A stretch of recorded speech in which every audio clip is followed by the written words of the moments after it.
Live from the airport. Looking good, looking sharp. Yeah, we can Is hear this you. thing No on? one, Can you hear me? Can you is hear me? this thing on? Test, Is this test, thing on? 1, 2. Ed Encina joins us for his weekly visit at 1:30. What's going on, buddy? How's the oos? How we doing? We doing all right? Yeah, well, are you going to Hey, Ottawa? no, I'm not going to Ottawa. I'm making a little side trip before Buffalo. I can't tell you where I'm going, but if you think about where things are in comparison to where Buffalo is, you might have a little bit of a guess or an understanding where I'm going. I feel like I feel like you can't hear me because I'm talking to the headphones. But No, I can hear you. um, yeah, so I'm gonna be in Buffalo, MSG. But I'm making a little side trip before then. Work side trip. So um, you'll find out soon. What the hell's going on, man? You got me waiting here. You got me like, yeah, I want to know these things. Well, here's This the thing. Here's the thing I want to know. I want to know about Ira legging out a double in one of those softball games, those UPI softball games. That's uh, what I want to see. You think can we're you getting footage of imagine? that? Can you imagine who was in those games though? Like all those guys. No, it Like, sounds amazing. if it It's was an Ira amazing and story. Sam Rosen, like who the hell was Larry Brooks playing for the New York Post at that time? Like that would have been nuts. Um, Lightning on a 4-game winning streak, obviously in action tonight against Ottawa. Since the last time we talked, Nikita Kucherov. What was that like? What were your mentions like when Nikita Kucherov passed up that empty net goal? Yeah, they were pretty crazy. I think the whole game there was a little crazy in that game, but um, yeah, I mean, and we know when we know about Nikita, we know what he's doing. He's trying to pass off to a teammate to get them a goal. But um, it was mind-boggling to watch, to be honest, because obviously game on the line still there, and Right. just flick it in and it's pretty much over. They made an adventure out of it, which I know was kind of in retrospect is funny to watch, but man, like I was, and the way Nikita thinks the game, we all know it's like a different level. So, but in a situation like that, you're obviously like, what's he thinking? Right. But yeah, I don't know. I know that I don't know. I can't even explain it. But obviously that second time he was able to get it to someone, and they were able to ice that game. But yeah, the dimensions were crazy. I mean, it's actually funny. I think the interest in this team is really starting to pick up right now. Everyone's following the ifs, ands, or buts about clinching a playoff berth, and then you have the division at stake here. So there's a lot of things to kind of follow with the standings and just the team. There's everyone's asking about Isaac Howard if they're not asking about Nikita Kucherov passing up on an open net. So there's a lot of stuff that's kind of all in the air right now. Tell us about Isaac Howard. Why isn't he here? I mean, some people are. I mean, we've been all over this for like the last 2 months about the Yeah. possibility, and it wasn't, and that's why like people were trying to come at me like, oh, blah blah blah, this and that. And I'm like, whoa whoa whoa, we didn't bring this up. This was a conversation that Julian himself spoke on during the fireside chats. He's the guy that opened the door to this conversation. It wasn't something that and if we did listen, if we were just talking about it and it was just pure speculation and we're having fun and we know that Ryan Leonard and we saw Perreault make his debut last night for the Rangers, like it's just natural that we would have this discussion. But the reason why it's been so we've been so on top of it is because Julian talked about it when we had our fireside chats. So what do we know? Why haven't we heard anything yet? Is it salary cap related? Is there anything more to it?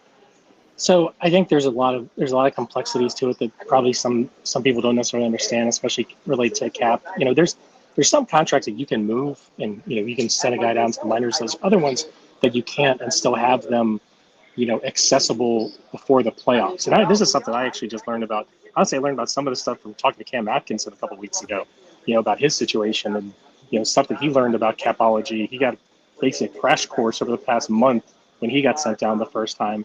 So there's some things that are kind of in the weeds about that. Right now they don't have the cap space, so they would have to make a move and move a guy right now. And there's also the fact of whether the Lightning are obviously willing to, basically let Isaac Howard burn the first year of his entry level contract by playing at the NHL level this year in a regular season game. Obviously the playoffs really doesn't matter, but when you see guys like Ryan Leonard and guys like that playing, those teams are basically allowing these guys to basically burn that first entry level deal. And hockey deals are on the way that the pace of them is like they're pretty cheap in the beginning, and you can you can pay a guy with a signing bonus and stuff like that, but then you get a bridge deal, and then that third contract is really really get paid. Right. But it's more of like, now if you burn that deal, then you basically have one less year of player control on the guy before it becomes a UFA, and then you're also, it just allows him to make a lot of money quicker, right? So there's that question. There's also like, if the team stayed right now what they're at the salary cap, you couldn't even think about bringing him up to the NHL level until probably the last 2 games of the year. I think why those 2 games? I've heard that too.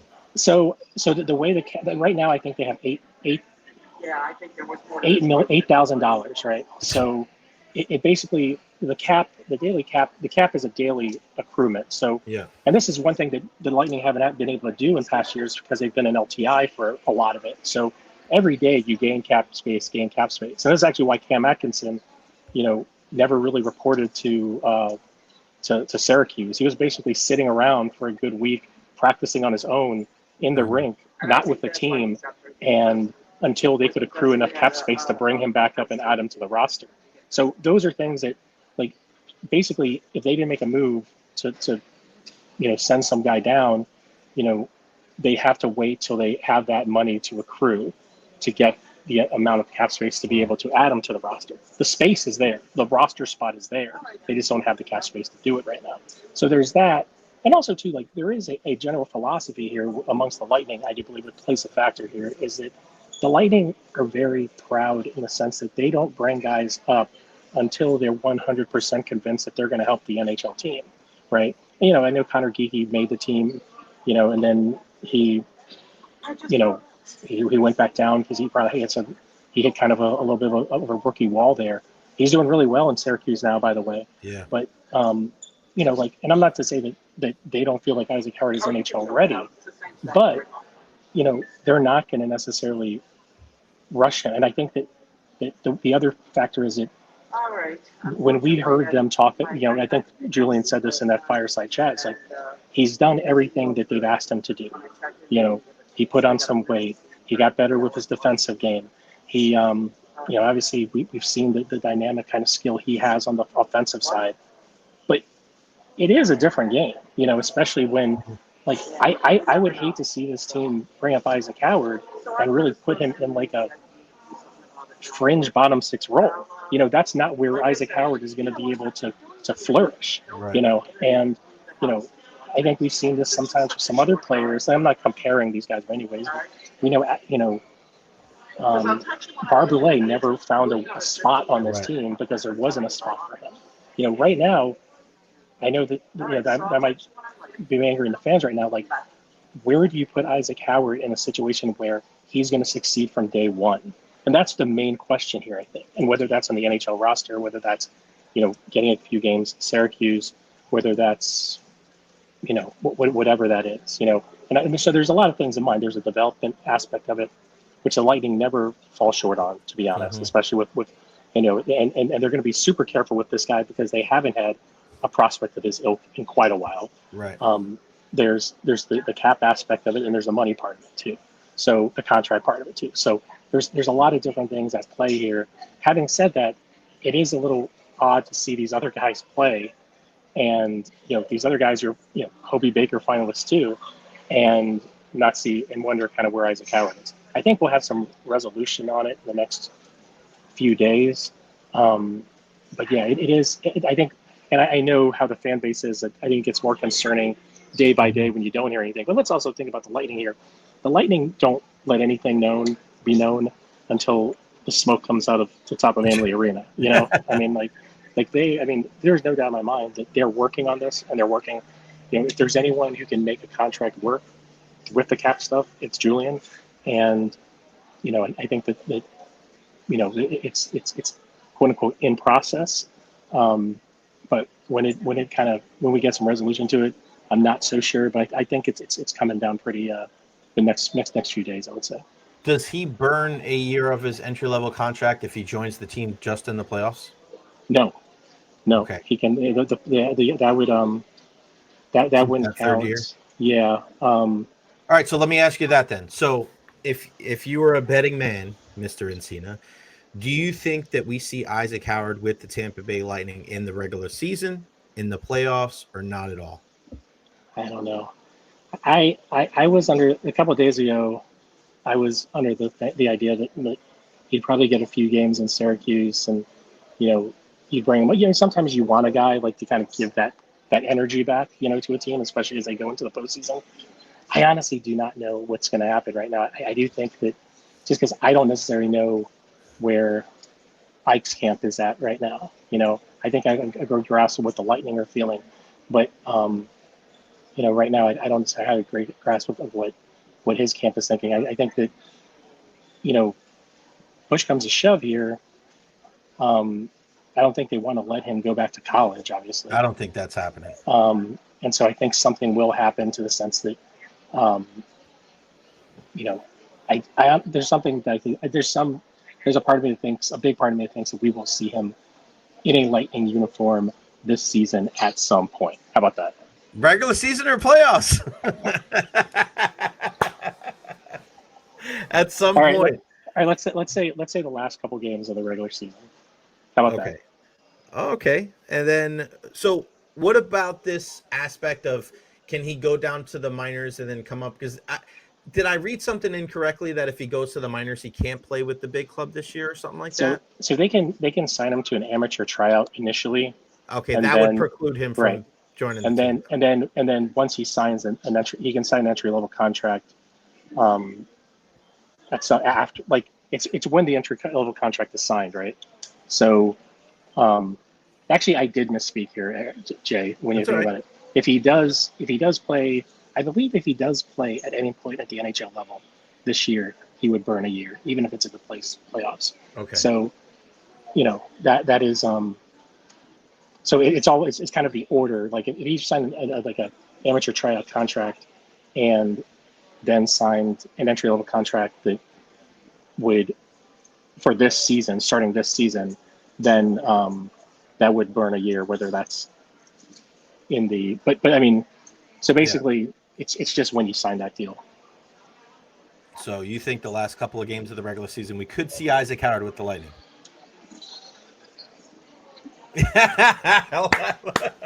I love that. That's what people want to know, man. I mean, I worry less about where he fits in. I think he can fit in. We automatically think that guys can't do it. They can't play the second line. They can't play on the third line.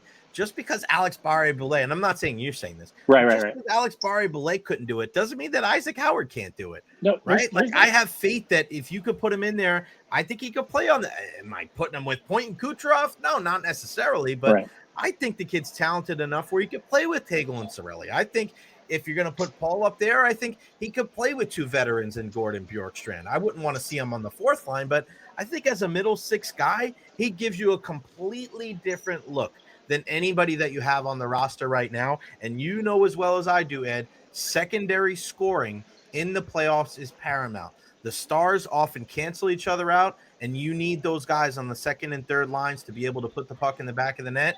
And who better than a guy that is a Hobey Baker finalist? You're not asking the guy to play 75 games. I mean, you're asking the guy to, hey, man, we know you just had a hell of a year. It didn't go how you wanted to go down the stretch. Join us for this sprint, and let's see if we can make some noise in the postseason. Yeah, no, I mean, a couple of years ago, we saw it with Matthew Nyes, right? We saw it, firsthand in that first round of the playoffs. He basically leaves the Frozen Four in Tampa, and then goes across the room to the Toronto locker room. So, and he contributed at an NHL level. And I don't necessarily think anyone expects Isaac Howard to come in and blow the doors off, score a point and a half a game like he was doing in college. But I do believe that more than anything, the pace of his play can certainly help them, whether it's in a second or potentially a third line role. I would just hate to think that this is for a fourth line thing. That just doesn't make any sense to me, because I've seen a lot of guys who are talented offensive players get put in those situations that really, they're not really set into a situation to succeed.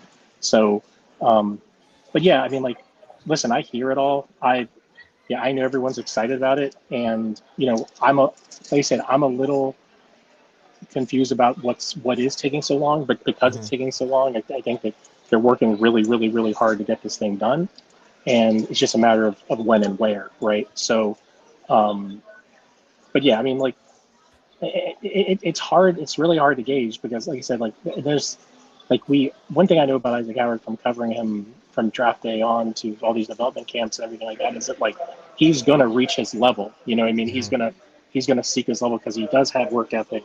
He does have an immense amount of talent, and I think more than anything, he's got a really good support system around him.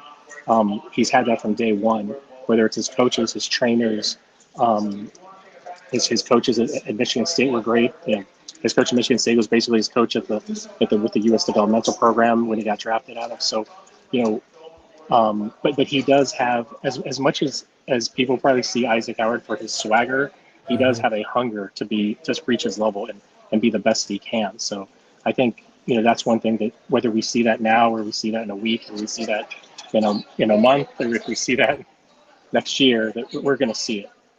Yeah, I'm excited.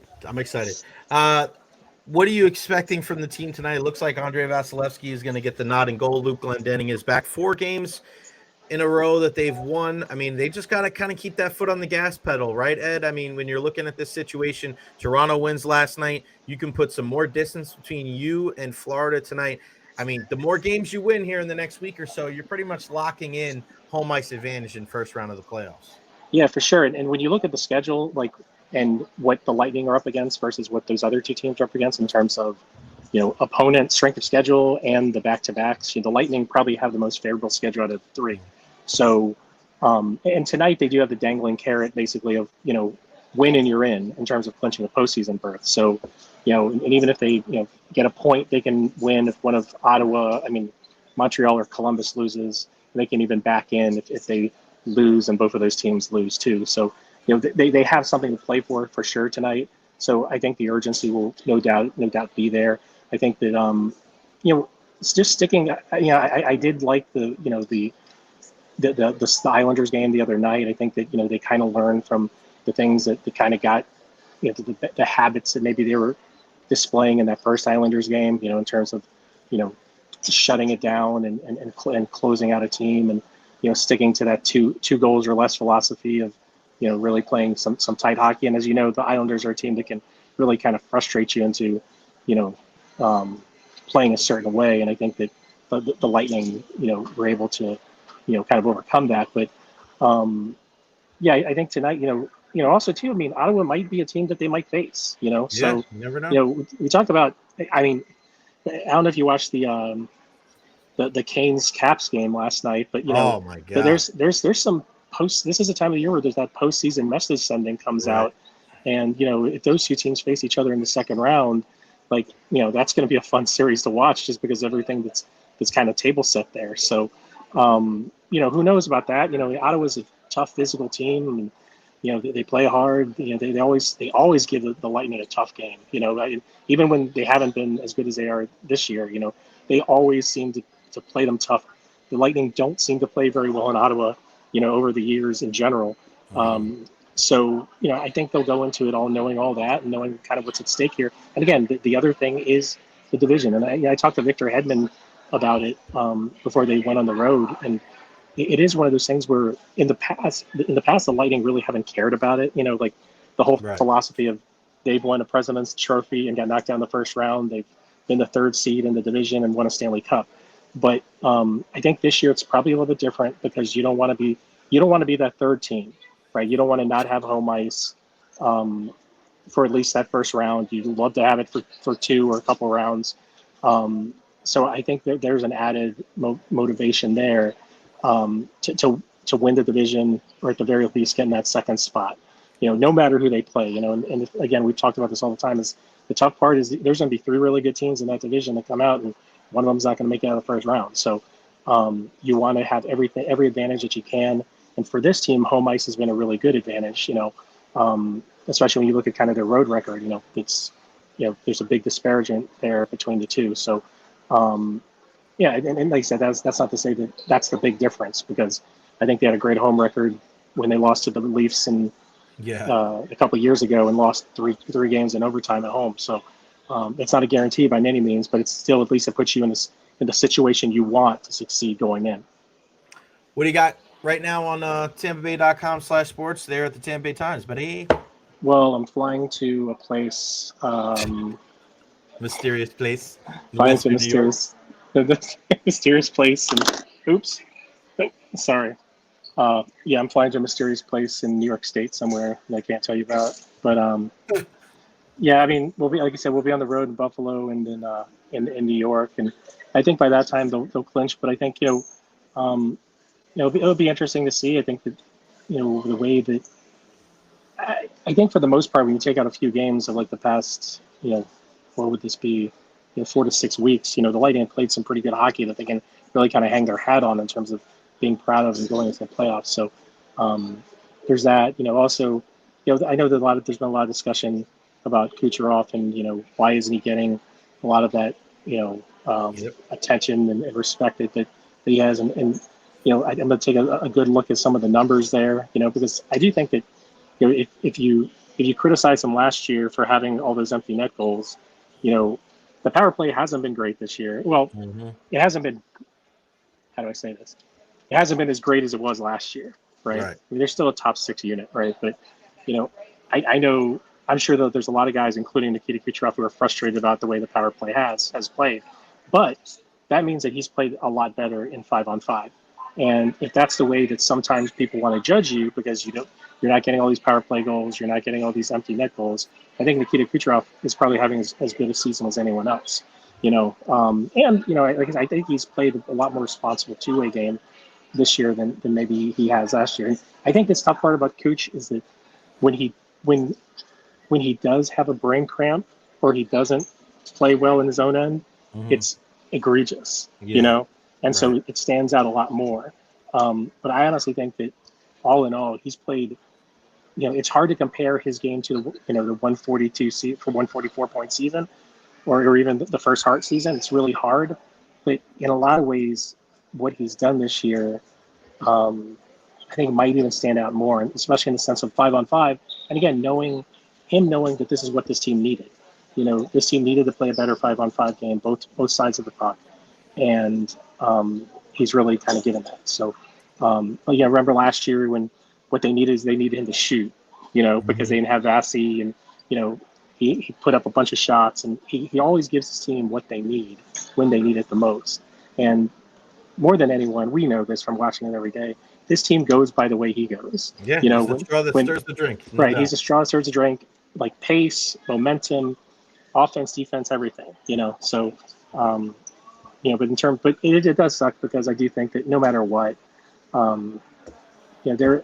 people just don't have eyes on him. I think as much as they do other people, and that's something that you're never gonna change. They're hating too. So I don't even know if they'll be a finalist because they be hating so much. That's just the way it goes. Let's not forget, he's part of that leadership core that's taken over since Steven Stamkos has been gone too. So I think his leadership off the ice too, I think doesn't get mentioned nearly enough. Eddie in the Yard on Twitter/X. Go check him out, guys. I say this all the time. Support our friends at the Tampa Bay Times. Sign up that subscription today. Buy it as a gift. Support local, especially we saw the news today with Tropicana Field and St. Pete City Council approving the bonds. Like the people that had that news first were the Tampa Bay Times. Nobody's traveling with the Tampa Bay Lightning right now. The only person is our guy, Ed Encina from the Tampa Bay Times. Ed, appreciate it, buddy. Safe travels. See you next week. Talk to you next Thursday, my friend. Thank you. See you, Jay. Thanks, buddy. He's probably going to Monday Night Raw or Cooperstown or something. He's going to Jey Uso's